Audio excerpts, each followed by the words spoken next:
Hello, it's OTJ Farm Life Docs. Bago ang lahat, huwag kaligtaang mag-like, share, and subscribe sa ating channel.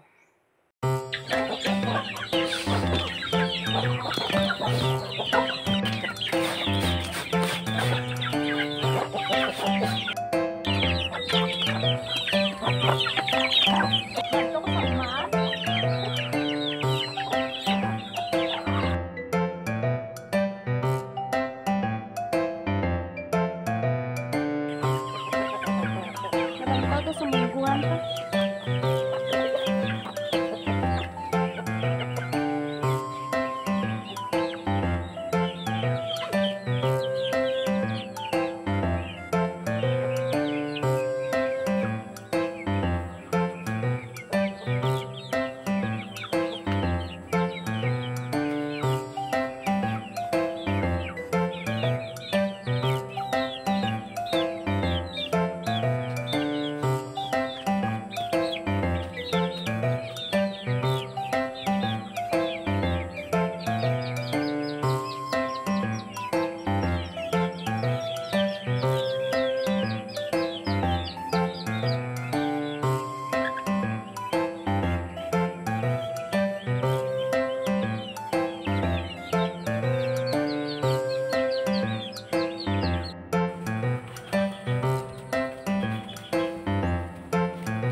So mga kadoks, last video natin ay nabanggit natin na ating itatampok ang isang napaka-praktikal na pamamaraan upang dumami ang ating mga native chickens. Ito ang pamamaraan kung saan hindi na natin kailangan na gumastos pa. Hindi na natin kailangan na tayo ay bumili pa ng incubator. Tulad ng manok na ito, malaki na yung mga sisiw niya, hindi pa rin ito nangingitlog. Ito ang malimit na nangyayari sa ating bakuran na hindi natin alam na ito pala ay nagpapabagal na dumami ang ating mga manok.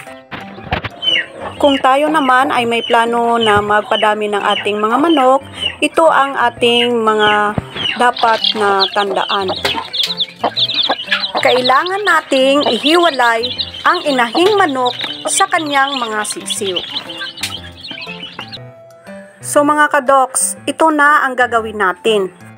Papaliguan natin ang inahing manok pagkatapos ng 2 weeks na ito ay nawalay sa kanyang mga sisiw.